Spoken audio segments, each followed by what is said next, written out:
Bom dia, irmãos. Hoje estamos no nosso 11º dia da leitura do livro de Gênesis e hoje nós vamos falar um pouco sobre o capítulo 21 e capítulo 22, né? O capítulo 21 começa falando sobre o nascimento de Isaac, né? Ou seja, o cumprimento da promessa de Deus, né? Sobre a promessa que Deus havia feito a Abraão e a Sara, que eles teriam um filho, né, na sua velhice, né, e eles teriam esse filho. Então, nesse capítulo 21 é o cumprimento dessa promessa, né? Eles esperaram 25 anos para alcançarem, né, chegarem a esse dia tão esperado por eles, né, que era o cumprimento dessa promessa, né? E é maravilhoso quando essa promessa se cumpre, né? Foi uma alegria maravilhosa para eles. E Deus, né, pede que Abraão coloque o nome desse filho de Isaac, né? Que, em conexão com o que Abraão e Sara haviam feito, né? Quando Deus anunciou que eles seriam pais, né? Mesmo em idade avançada e Sara sendo estéril, eles riram, né? Num tom de incredulidade.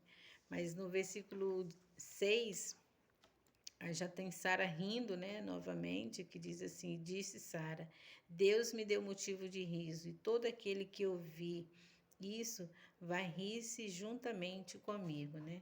Sara riu numa reação de legítima adoração em resposta, né, à ação sobrenatural e soberana do Senhor, né? Esse foi o motivo do riso dela, né? Por isso ela diz: Deus me deu motivo de riso. Então, o nascimento de Isaac, né, também eleva o conflito que já havia aqui no versículo 8 entre Sara e Agar, né? Que Sara já tinha fugido uma vez, mas voltou, né?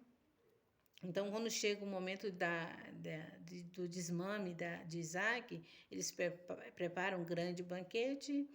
E nesse banquete, Ismael caçoa, né? Na minha versão diz que ele caçoava Isaac, e isso deixou Sara revoltada, indignada, né? E chamou Abraão e disse: olha, essa escrava e nem seu filho, eles terão, eles não serão, ele não será herdeiro com Isaac, meu filho, o filho dessa escrava. Ela falou: o filho dessa escrava não terá herança com meu filho.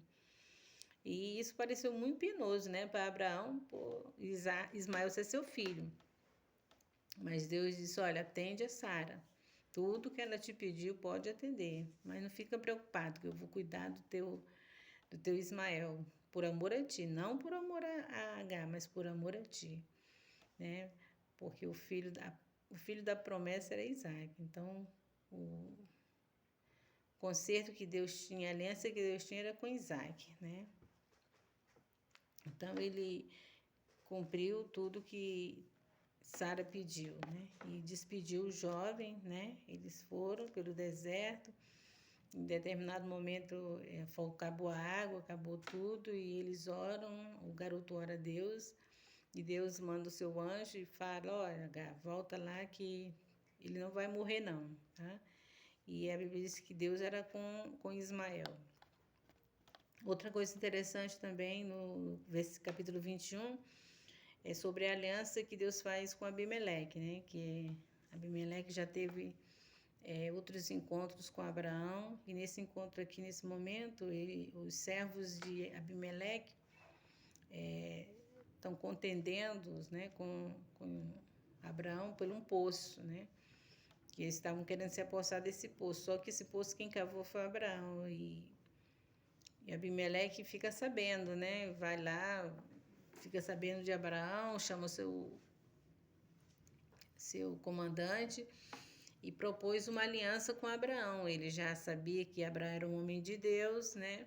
E fez a aliança, e cada um fez um pedido, né? Abimeleque pediu que não houvesse guerra, né, contra ele, seu filho, nem sua descendência, e Abraão, por outro lado, pediu que eles não mais se metessem com aquele poço. Aquele poço era dele, que ele aí ofereceu sacrifício lá, 7 carneiras para Abimeleque, né, como testemunho, né, de que que aquele poço era dele, tá? Então, é esse o resumo do capítulo 21, né? O nascimento de Isaac, o conflito entre Agar, o Ismael é banido, né, do meio lá deles, e a aliança de Abraão. Já no capítulo 22, fala sobre a prova de Abraão, né? Abraão aquele servo de Deus obediente que já conhecia, já tinha passado por experiências com Deus. No determinado momento, Deus vem e fala com ele, né? E pede algo muito importante a Abraão. Abraão, ele fala, eis-me aqui, né? Sem saber nem o que Deus ia pedir, ele já prontamente já diz, eis-me aqui, né? E em seguida Deus pede, ó, eu quero que você ofereça o teu filho Isaac, né? E ele de madrugada já levanta, já pega 2 moços dele, pega o seu jumento, Isaac, a lenha, o fogo, o cutelo e parte em direção a esse monte, né, chamado Moriá, que é ali onde seria feito o sacrifício, né, de Isaac. Ele segue e vai caminhando. A gente não sabe o que se passa, né, no coração, na mente de Abraão, mas no livro de Hebreus, né, mostra mais ou menos o que se passava no coração de Abraão, que era um homem de fé, né? Abraão já tinha experiências com Deus, já tinha passado muita experiência, e então eu já conhecia o caráter de Deus, já sabia que Deus era um Deus bondoso, um Deus misericordioso, e sabia da promessa que Deus já havia feito a ele em relação a Isaac, que ele seria descendente, né? O espiritual dele. E ele sabia, mesmo que fosse o caso dele oferecer, chegar a oferecer mesmo Isaac a ponto de matá-lo, Deus ressuscitaria, né? Lá em Hebreus fala sobre isso. E ele segue, né, nessa jornada, né, para oferecer Isaac. Chega lá no 3 dias de viagem, que ele avista lá o monte, ele manda os moços ficar e sobe só com Isaac, né? Com Isaac, pega a lenha, joga sobre o Isaac, e eles vão subindo, né?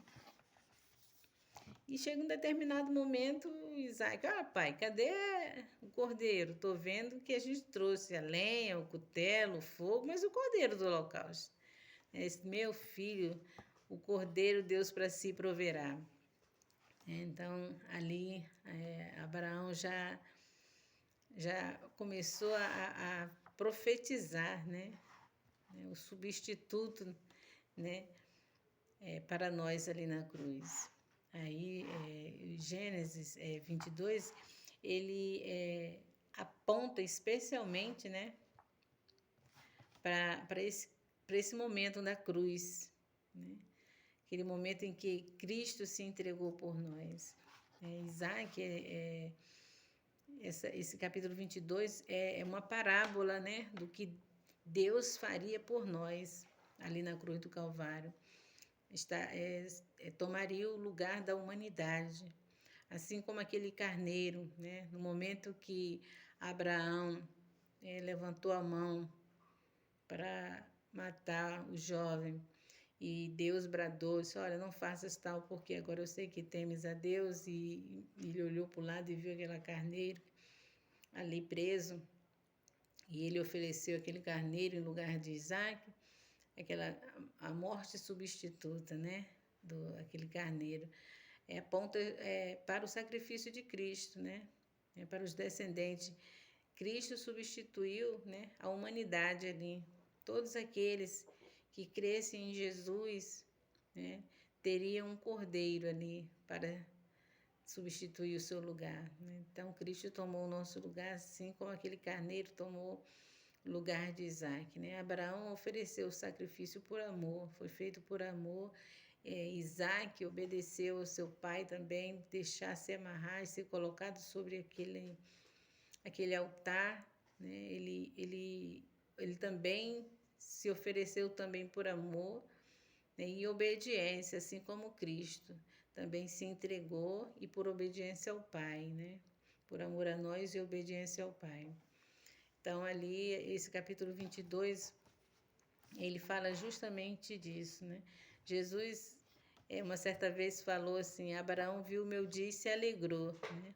Então, foi nesse dia aqui, nesse momento aqui, que Abraão, né, viu ali naquele cordeiro o seu descendente principal, Jesus Cristo, aquele que tomaria, né, o lugar de toda a humanidade, oferecer o maior sacrifício e o melhor sacrifício, né? Foi o que Cristo fez. Então, quando Jesus falou, né, que Abraão viu o seu dia e se alegrou, né, foi naquele momento, né, que ele viu aquele cordeiro substituto, que ele apontava para Cristo, né?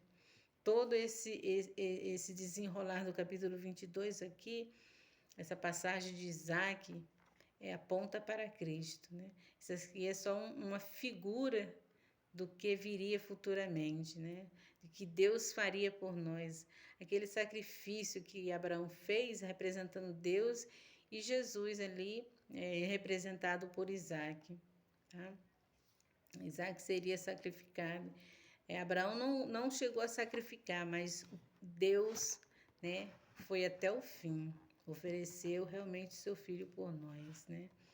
Aqui, Romanos 8:31 diz: aquele que não poupou o seu próprio filho, mas o entregou por nós, também não nos dará com ele graciosamente todas as coisas, né? Então, fica aqui, né, a nossa palavra, esse momento maravilhoso que é estudar a palavra de Deus, que todos estudem, leiam a palavra do Senhor. Uma boa leitura para todos e um bom dia. Graça e paz.